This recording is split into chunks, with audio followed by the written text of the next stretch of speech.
Rain makes the city look honest. It rinses away the fake shine, leaves the streets slick and the neon soft, and turns every windshield into a moving aquarium.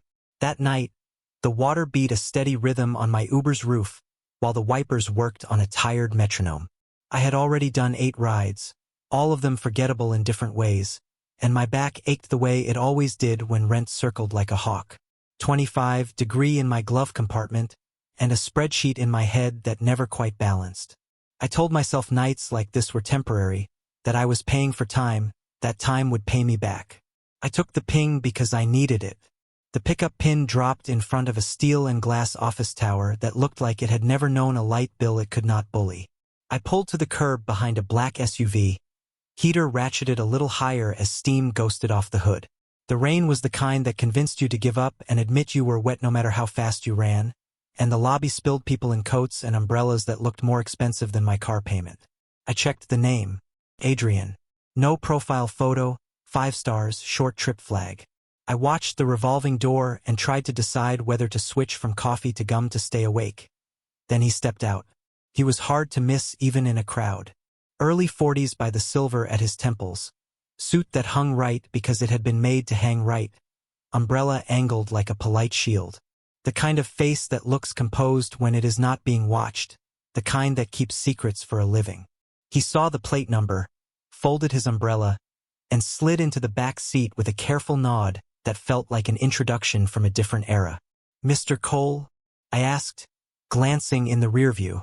"Yes," he said, voice low and warm, like a baritone sax in a small room. "Adrian is fine." "Eli," I said, because people liked knowing a driver's name. "Seatbelt on, please. Destination looks like Riverside Terrace." "Still good." "Perfect," he said. And there was a small smile in the mirror that did not make it all the way to his eyes. We pulled out into the slow river of taillights. My playlist was on, not the algorithm pop I used when I wanted tips from bachelorette parties, but what I put on when the night stretched thin and I needed my father in the car.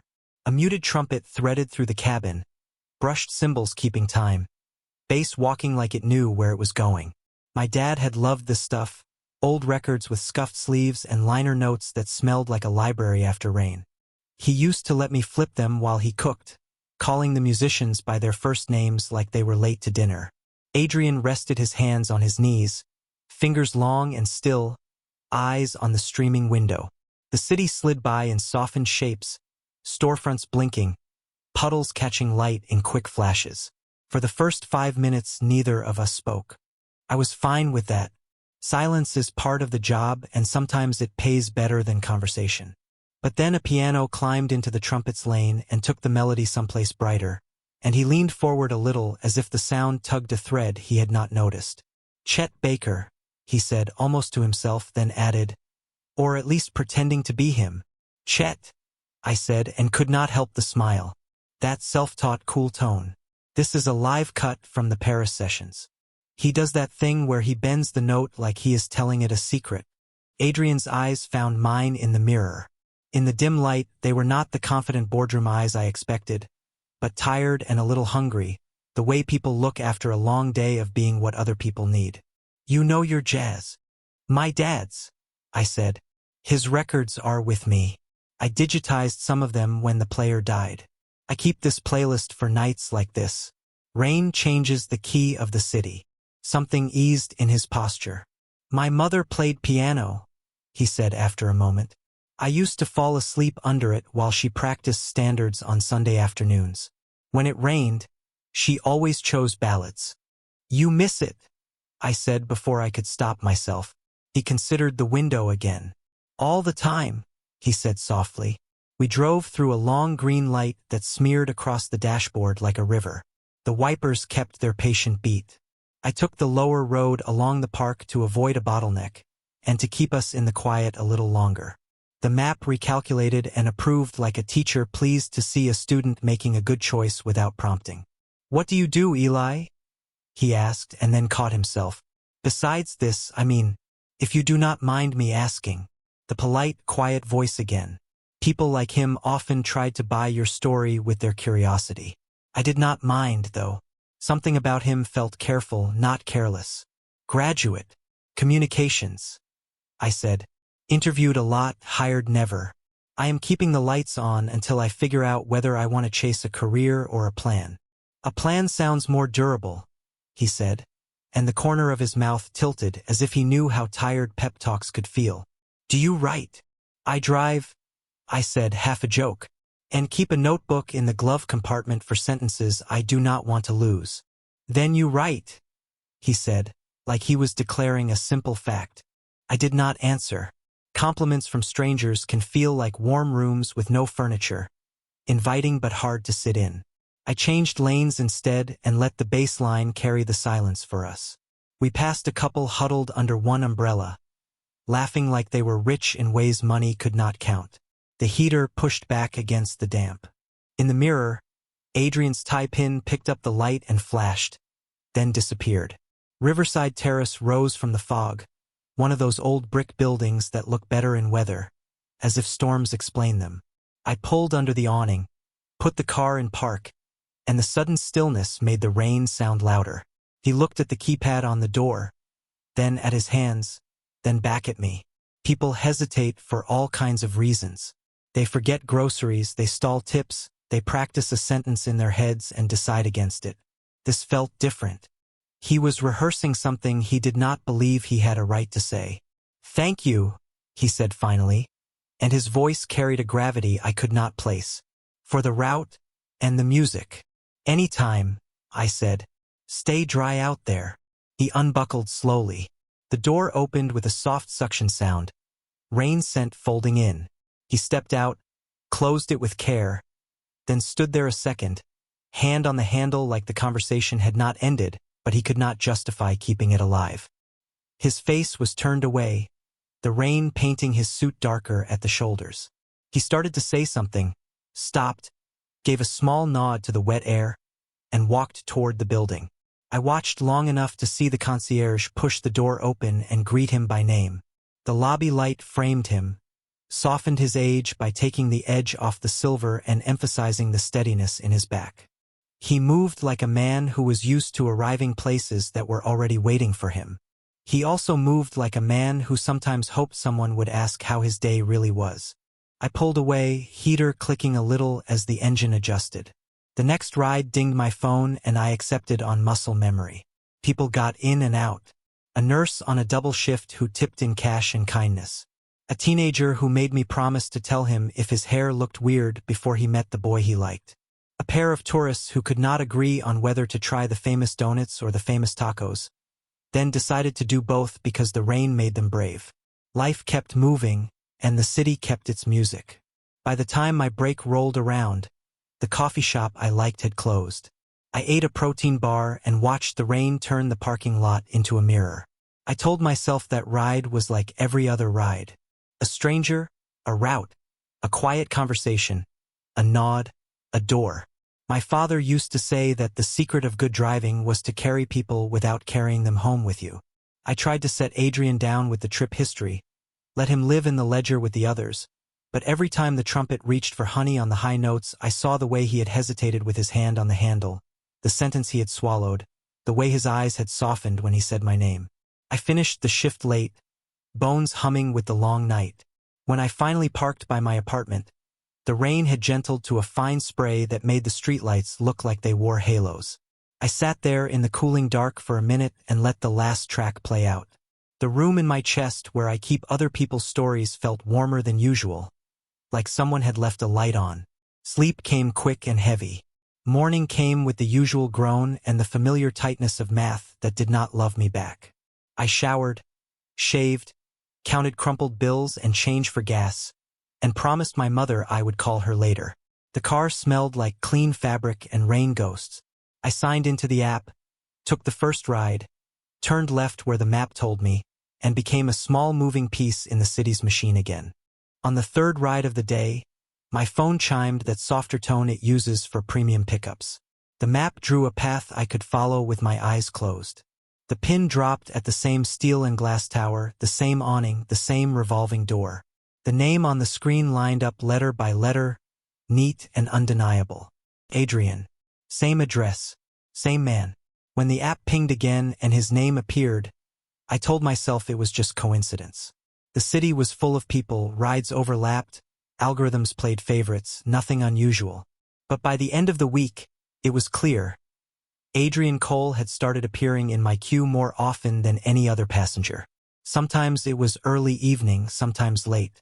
A pickup from his apartment, a drop a few blocks away.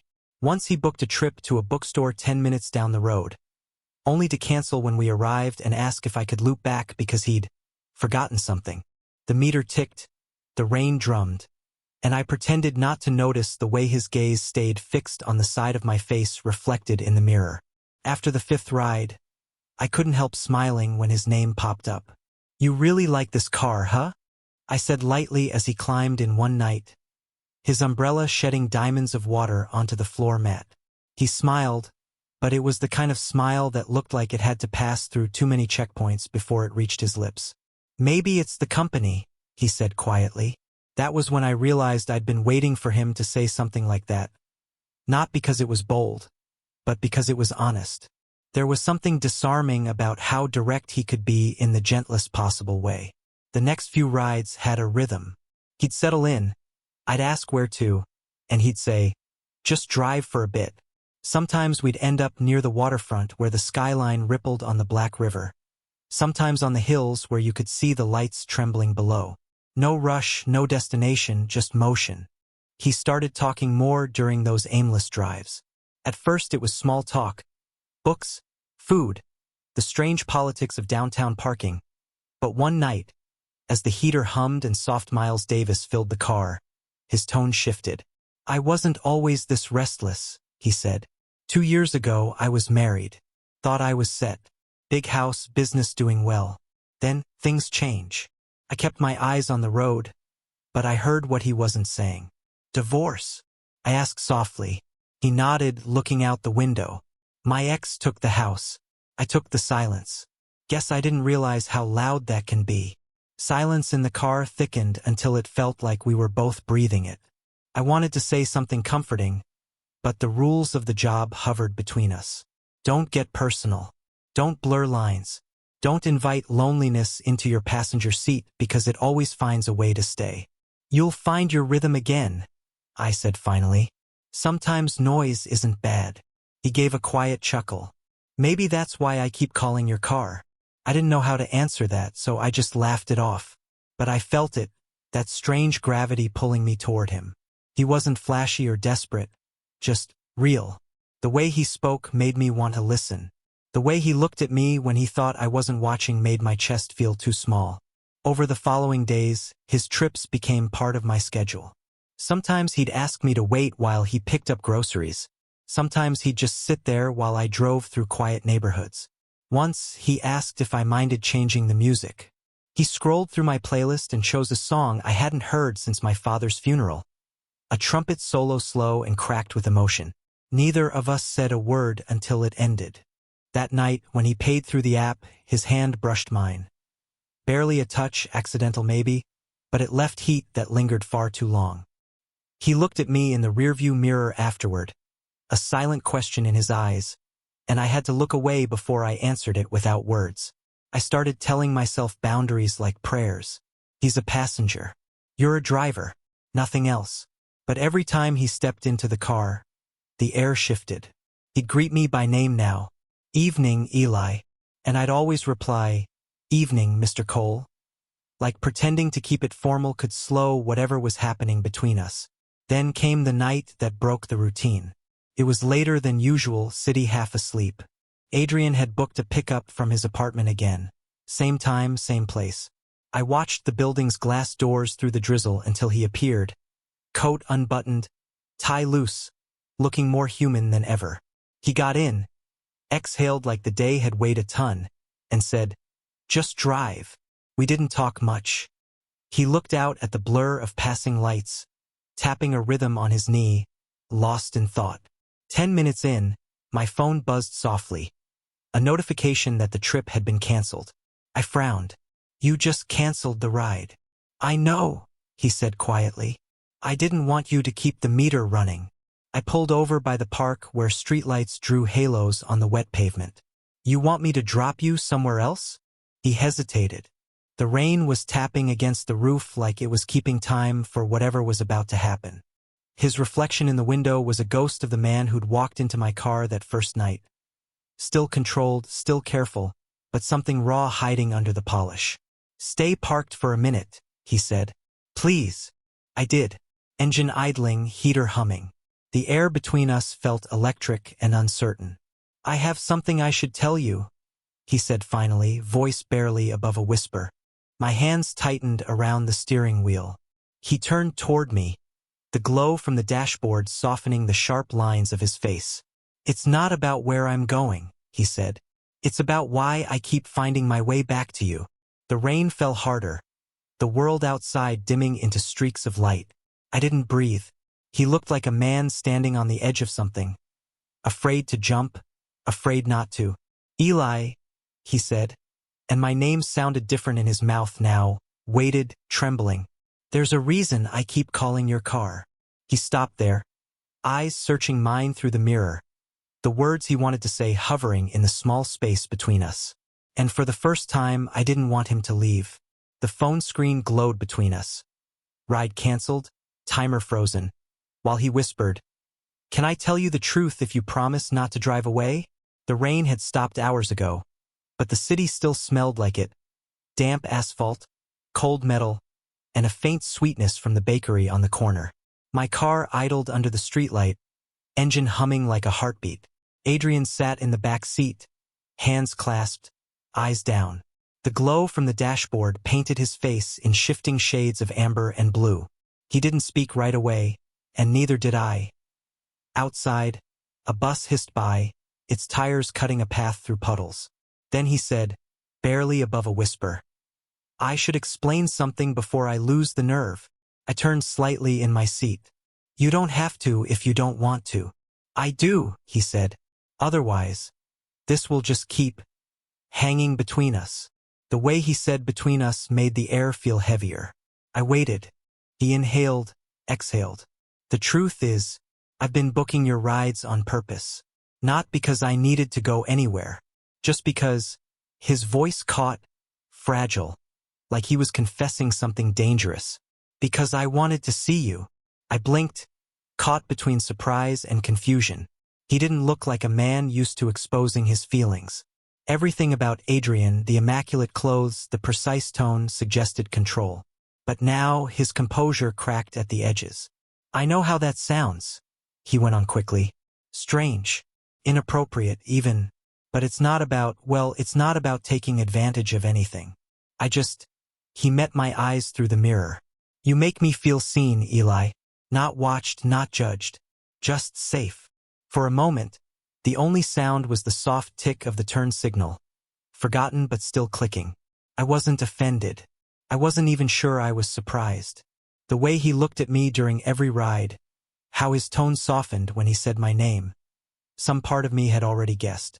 Still, hearing it out loud made my pulse stumble. "You don't have to apologize," I said finally. "I crossed a line," he murmured. "You're at work. I'm just another fare you have to tolerate." I shook my head, staring out at the wet glow of traffic lights. "You're not just another fare." That earned a small laugh, half relief, half disbelief. "Then what am I?" I didn't have an answer. My throat was too tight, and my heart was making too much noise for me to think. I gripped the steering wheel, pretending to check something on the GPS. "I didn't mean to make you uncomfortable," he said softly. "You didn't," I managed. "It's just unexpected." Unexpected good or unexpected bad? I met his gaze in the mirror again. His eyes, usually sharp and distant, looked bare now, unguarded, almost hopeful. "Let's say it's complicated," I said. That pulled a quiet smile from him, the kind that lived halfway between regret and courage. "That's fair." Silence fell again, but it wasn't empty. It was full-charged, waiting. I could feel his presence behind me like gravity. Every second stretched, every breath too loud. Then, slowly, he leaned forward, hand hovering near the center console. I didn't move. His fingers brushed against mine. Barely a touch, but the spark was undeniable. It wasn't lust, not yet. It was recognition. A pulse shared between two people who hadn't meant to find each other. He froze there, contact so light it could have been an accident, then withdrew as if burned. "Sorry," he whispered, voice shaking. "That was—" "It's okay," I said, though my voice didn't sound like mine. "Really?" He leaned back, hands clasped again, staring out the window. "I shouldn't have. It's been a long time since I wanted to reach for someone. I didn't know what to say, so I didn't." The silence grew, stretching thin but tender. Somewhere down the block, a car horn blared, a dog barked, and life went on. While inside my car, everything had stopped. Finally, I asked, "Where do you want me to take you?" He hesitated. "Home," he said, "but not yet." We drove through the quiet parts of the city, places where streetlights flickered and the night seemed to listen. Adrian's reflection floated in the glass beside mine. Neither of us spoke until we reached his building. I put the car in park, fingers still tingling from that brief touch. He lingered again like he had the first night. Then he said softly, "Thank you, Eli, for not judging me." "I don't think you did anything wrong," I said. "You're allowed to feel something." He smiled faintly, eyes glinting in the dashboard glow. "That's kind of you. But I don't think I'm the one who's in danger of feeling too much." Before I could respond, he opened the door and stepped into the cool air. The rain had started again, gentle and steady, turning his coat darker by the second. He gave me one last look, something unreadable in his expression. Then he was gone. I sat there for a while after he disappeared inside. The radio hummed low, but I couldn't focus on the sound. My heartbeat filled the silence instead. That night, I drove the rest of my shift mechanically, barely registering the faces that came and went. Every time I reached for the gear shift, I felt the ghost of his touch. Every time the headlights caught rain on the windshield, I saw his reflection in it. By the time I parked outside my apartment, exhaustion and confusion wrestled inside me. I told myself to forget it, to draw the line he'd already apologized for crossing. But in truth, I didn't want to. For the next few days, I avoided his area. I told myself it was just practical, different neighborhoods, better fares, but I knew the truth. I was hiding. From him, from what I felt, from the possibility that a simple connection could mean more than it should. Still, every time my phone buzzed with a ride request, a small, guilty part of me hoped it would be him. It wasn't. Not for 4 long days. Then, on the 5th night, when the rain returned to the city like an old promise, my phone lit up again. A notification. New message from passenger. Adrian Cole. I opened it before I could think. "I just need a ride, anywhere." I stared at the words, pulse hammering in my chest. There was no destination, no schedule, just that simple line, vulnerable, bare, and full of something that felt dangerously close to longing. I knew I should ignore it. I knew what every rule said. But I also knew that no part of me wanted to drive anywhere else. The app blinked, waiting for my answer. The cursor hovered over accept ride. The city outside was quiet, holding its breath, like it knew this wasn't just another trip. The request came just after midnight. Same name, same pickup point, but this time, the app showed no destination.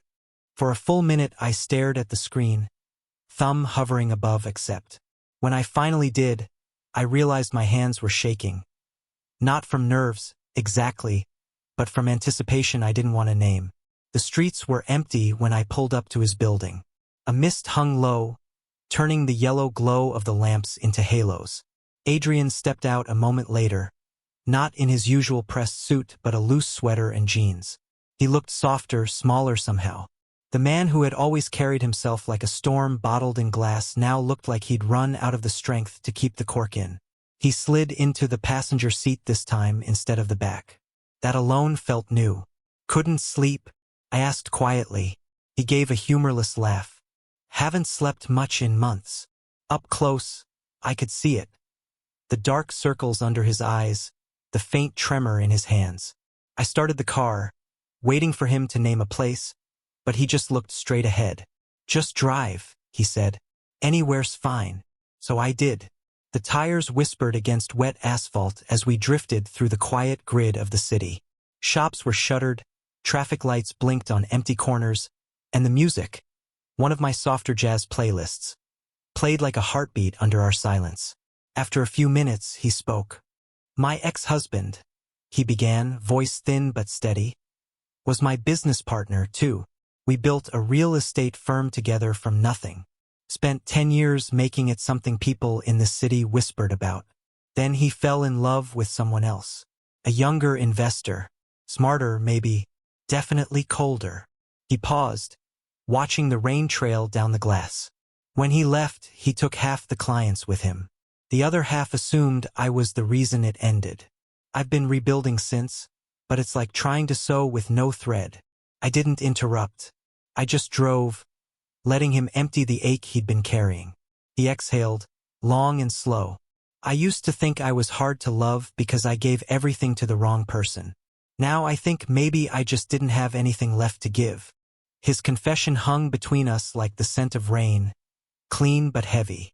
The wipers squeaked, the heater clicked, and I realized I was gripping the steering wheel too tightly. Finally, I said softly, "You don't need to book a ride to talk to me, you know?" He turned his head, the faintest flicker of surprise in his tired eyes. Then he smiled, small but genuine, and it broke something open in me. "Then let me take you for coffee," he said. My turn to drive. I laughed, but my chest tightened in a way I couldn't explain. "At 1 in the morning? There's a cafe downtown that never closes," he said, already fastening his seatbelt like he'd made up his mind. "You've been driving me all over the city. Let me return the favor." I hesitated, every rule, every unspoken line flashing in my head, but the look in his eyes wasn't about breaking rules.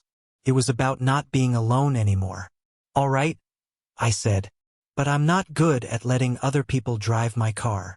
"Then think of it as letting someone else take the wheel for a while," he replied, and his smile widened just enough to make the air in the car lighter. The cafe sat on a quiet corner near the waterfront, the kind of place with peeling paint and chipped mugs but lights that always looked warm. The bell above the door chimed as we entered. The barista barely looked up, probably too used to lost souls wandering in at strange hours. We took a corner booth. The storm outside had gathered strength, wind pressing against the windows like a heartbeat. He ordered black coffee. I ordered the same just to have something to hold. For a while, we talked about nothing, movies, traffic, how the rain made the city feel more honest. But every few minutes, our eyes met, and the nothing started to mean something. When the coffees arrived, our hands brushed as we reached for the sugar. He didn't pull away, and neither did I. His fingers were cold, mine warm, and for a heartbeat it felt like the universe exhaled just for us. "Eli," he said after a long silence, voice barely audible over the wind. "You're kind. You shouldn't have to sit here listening to someone else's mess." "I've heard worse," I said with a soft grin. He laughed quietly. "I doubt that." But the laugh didn't last. His expression softened, the mask of control slipping again. "You remind me of who I wanted to be when I was younger. Someone who still believes people mean what they say." "Do you?" I asked. He looked at me for a long time, eyes glassy but steady. "With you, yes." It was such a simple sentence, but it hit harder than it should have. Couldn't look away. The storm outside cracked, lightning flashing briefly through the window, painting us both in pale blue light. He reached across the table then, slow, uncertain, and rested his hand over mine. The gesture was small, almost polite, but the electricity in that touch was anything but. We didn't speak, didn't need to. The silence was full of understanding. When he finally pulled back, he looked down at his coffee like it held the answer to something. "You ever wonder," he said, "if we meet some people just to remind us what we've been missing?" "Yeah," I said quietly. "Sometimes those people don't even realize they're doing it." His lips curved. "You realize you just described yourself, right?" I smiled, shaking my head, but I didn't deny it. The world outside the window blurred into streaks of silver as rain cascaded harder. For a while, we just sat there, two strangers finding warmth in a world that had gone cold. When the storm finally began to ease, the clock behind the counter read 3:12 a.m. The barista yawned. We both knew it was time to leave, but neither of us moved. Adrian looked at me, his expression unreadable. "You're going to make me like you too much," he said finally, voice soft, half a joke, half a warning. "Maybe that's not such a bad thing," I said. He looked away, smiling faintly. "You say that now." The drive back to his building was quiet. The rain had softened to a drizzle again, the city glowing faintly with the first hints of dawn. The music played low, Chet Baker again, the same melody from the first night we met. When we reached his building, he didn't get out right away. The car idled, headlights casting ripples on the wet pavement. He turned toward me, eyes catching the soft glow of the dashboard. "Eli," he said quietly. "Yeah." His voice trembled, but the words came out clear. "Would you ever let someone like me love you?" The question hung there, fragile, raw, and impossibly brave. I didn't answer right away. My throat felt too tight, my heart too loud. He smiled sadly, as if he'd already expected my silence, and reached for the door handle. Before he stepped out, he paused. "You don't have to answer now," he said softly. "But I had to ask." The door closed with a soft click. He disappeared into the building, leaving me sitting there with rain sliding down the windshield like falling stars. I leaned back, staring at the empty seat beside me, and whispered to no one, "You already did." The engine hummed, headlights fading against the dawn, and I knew this wasn't the end, because for the first time neither of us wanted it to be. 3 days passed before I heard from him again.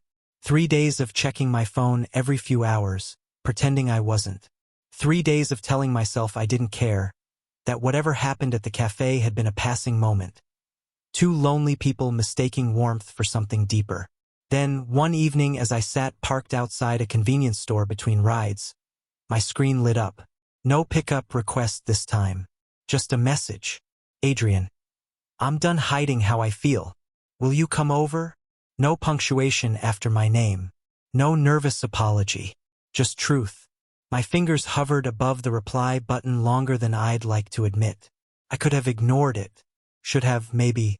But every rule, every unspoken warning about keeping distance, about professionalism, felt meaningless next to that single sentence. 15 minutes later, I was standing in front of his building again. Same revolving doors, same scent of rain in the air, but everything felt heavier now. When the elevator reached his floor, I had to take a breath before knocking. He opened the door before I could even raise my hand. Adrian looked different. Barefoot, sleeves rolled up, hair uncombed. The calm, composed man I'd met weeks ago had been replaced by someone unguarded. Someone who had stopped pretending he wasn't breaking. "I didn't think you'd come," he said softly. "I almost didn't," I admitted. "But you asked." He stepped aside to let me in. His apartment smelled faintly of cedar and black coffee.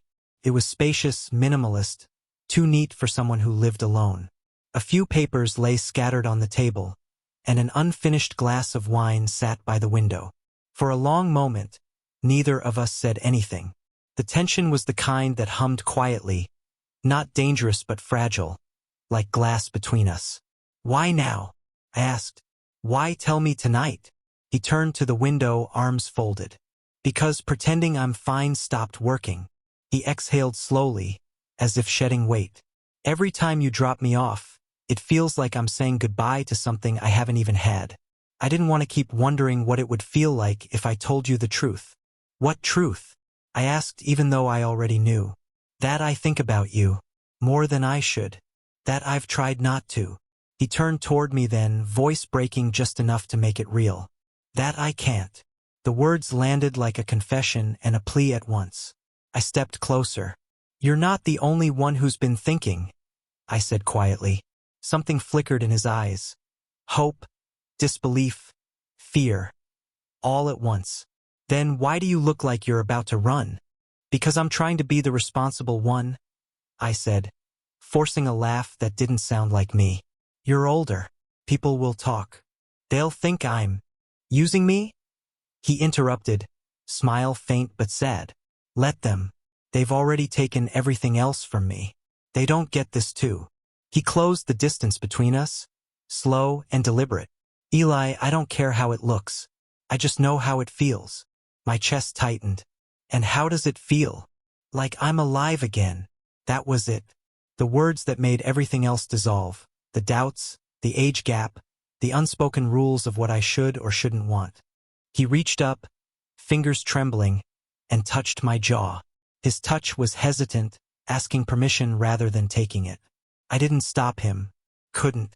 The warmth of his palm lingered as he whispered, "You can leave if this isn't what you want." But I didn't move. Instead, I stepped closer until the space between us disappeared. The kiss happened like an exhale, soft, searching, full of every word we hadn't dared to say. There was nothing rushed about it. It felt inevitable, like something that had been waiting to happen since the first night he'd sat in my car. When we finally pulled apart, his forehead rested against mine. "You have no idea what you're doing to me," he murmured. "Pretty sure I do," I said, half smiling. He laughed quietly, but there was a crack in it. "You should be careful with me. I'm not the kind of man you can fix." "I'm not here to fix you," I said. "Just to be here." He looked at me for a long moment, eyes glistening under the dim light. "That's more than anyone's offered in a long time." Later, we found ourselves sitting on the couch, shoulders touching, the city's glow slipping through the blinds. The conversation moved in fragments. His failed marriage, my restless plans, the odd comfort of being seen by someone who shouldn't have noticed you in the first place. Every now and then our hands brushed. Once he turned his palm upward, and I let my fingers fall into his.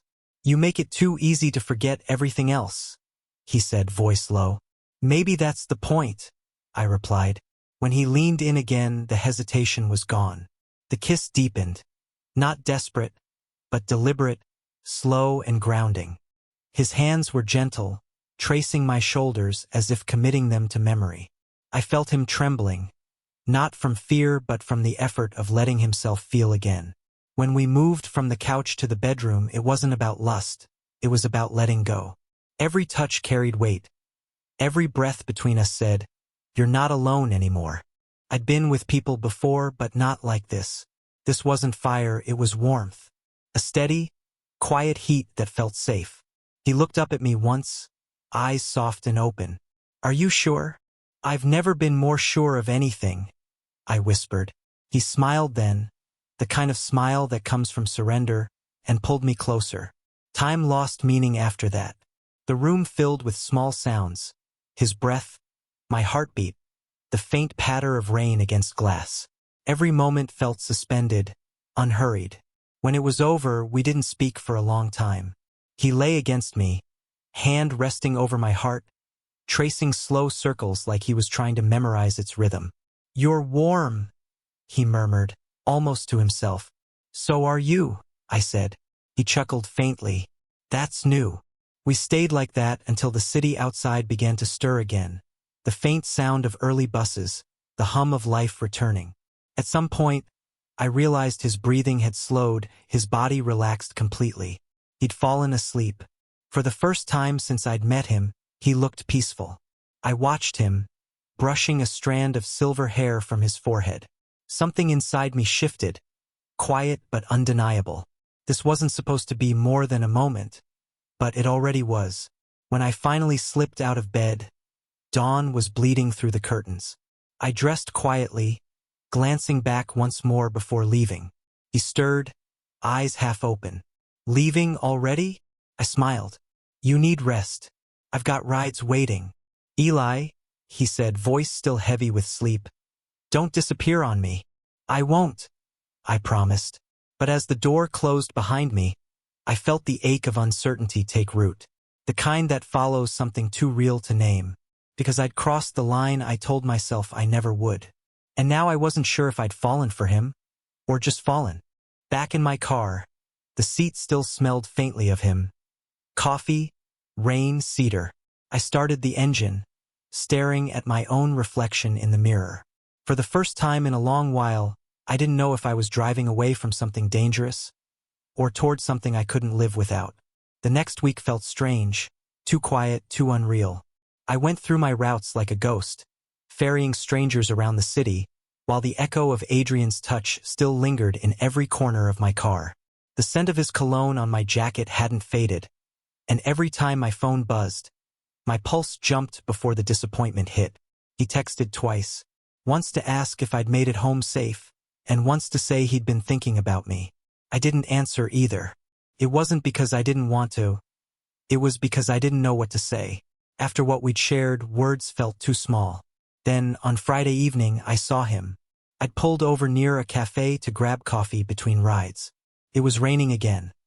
Seems like every chapter of us started and ended with rain, and the crowd outside huddled under umbrellas. Through the glass, I spotted him instantly. Adrian. He was sitting by the window, hair still damp from the weather, a navy coat draped over his chair. He looked happy, softer around the edges, even as the world outside blurred with water streaks. And across from him sat another man. Tall, sharp suit, the kind of expensive smile you recognize from across a room. I didn't need to guess. His ex-husband. They laughed at something. Then Adrian reached across the table and touched his wrist. Just lightly, but enough to make my stomach twist. A moment later, they stood, still talking, and walked out together under one umbrella. The man placed his hand on Adrian's back as they crossed the street. My chest tightened. Every rational thought burned away, replaced by something raw and wordless. I started the car and drove off before I could see anything else. That night, I didn't drive again. I just sat in the dark, rain thrumming on the windshield, trying not to replay what I'd seen. Every version of it hurt. The idea that maybe I'd just been a distraction, a brief comfort while he sorted out his life. By midnight, he'd called 3 times. I ignored everyone. Then came the messages. Can we talk? Eli, please answer. I think you've misunderstood something. I muted the notifications, tossed the phone onto the passenger seat, and stared at the city lights bending through the rain. Maybe this was my fault for believing in something that was never meant to last. Maybe all those nights and quiet drives were just moments borrowed from someone else's life. When the rain stopped, I still hadn't moved. 2 days later, I was filling up at an all-night gas station on the edge of town. The air was cool and smelled faintly of gasoline and damp earth. I had just finished wiping the windshield when I saw the headlights behind me. A silver sedan rolled up beside my car. The window lowered, and there he was, Adrian. He got out before I could react, jacket unbuttoned, hair disheveled like he hadn't slept. Eli, he said, breathless, you've been avoiding me. I turned away, pretending to check the fuel cap. You were busy. With what? I laughed without humor. Coffee, conversations, ex-husbands. He froze. You saw me. I saw enough. For a long moment, neither of us spoke. The rain had started again, thin and cold, speckling his face and darkening his clothes. It wasn't what you think, he said finally. Sure it wasn't. He took a step closer, voice shaking. That meeting was to sign the final divorce papers. That's all. I was trying to end it properly, to move on the right way. You think I'd sleep beside you one night and go back to him the next? I wanted to believe him. God, I wanted to. But hurt makes people stubborn. You touched him. His eyes softened. I thanked him for letting me go. The words hit me harder than I expected. He stepped closer, rain sliding down his temple. You told me once that I didn't have to book rides just to talk to you. I'm here now, talking, not hiding. Doesn't that count for something? I looked at him then, really looked, at the exhaustion under his eyes, the sincerity trembling in his voice, the faint smile that still belonged only to me. And in that moment, the anger began to thaw. He reached out, hesitated, then placed his hand on my arm. Don't disappear on me again, Eli. Please. The plea in his voice broke something open. I didn't say anything. I just nodded toward my car. Get in. We sat there for a long time, the same way we had that first night. Engine idling, city lights glimmering through rain. He was in the passenger seat again, his favorite place. For a while, neither of us spoke. The rhythm of the wipers filled the silence. Then he said quietly, You know, I used to hate the rain. I glanced at him. And now, he smiled faintly. Now I don't mind it. It reminds me of you. I shook my head, but I couldn't help the small laugh that slipped out. You're getting sentimental. Maybe, he said, but I almost lost you, and I don't plan on making that mistake twice. He turned toward me fully then, eyes catching the flicker of passing headlights. Eli, I've spent most of my life trying to build things. Businesses, relationships, versions of myself people could respect. But nothing ever felt real until you. I swallowed hard. You're not saying that just because you're lonely? He smiled, a little sad, a little amused. No, I'm saying it because I finally understand what I want. And it's not about filling silence. It's about sharing it. The car went quiet again, but this time it was the good kind of silence. The kind that feels safe. Then he reached over, slow and deliberate, and took my hand. I'm free now, Eli. Really free. And I want to start over, if you'll have me. I met his gaze, heart pounding, and squeezed his hand back. You already know the answer. He leaned closer, the rain outside building into a steady roar. When our lips met, it wasn't like before. This wasn't hesitant or careful. It was a promise. The kiss carried every word we hadn't said, every fear we'd finally let go of. The world outside blurred into motion. Headlights streaking across wet pavement, thunder rolling in the distance. But inside the car, there was only warmth, steady, real, alive. When we finally pulled apart, he rested his forehead against mine and whispered, "You drive me crazy." I grinned. Good. Someone's gotta. We both laughed, and for the first time in weeks it felt easy again. A few weeks later, the city looked different. Maybe it hadn't changed, but we had. Adrian started riding with me again, but not as a passenger booking random trips. Now he sat up front, in the seat beside me, coffee in hand, feet on the dashboard, telling stories about the strangest properties he'd ever sold. He looked lighter now, freer, like a man who'd finally stopped fighting himself. One morning, as dawn broke over the skyline, he looked at me with that calm smile that always found its way through the noise. "You've driven me everywhere I needed to go," he said quietly, "even back to myself." I laughed, glancing over at him. "That sounds like something you'd put on a Hallmark card." "Maybe, but it's true." He leaned his head against the window, watching the sunlight spill across the hood. "You found me when I was lost, Eli, and somehow you made me feel seen."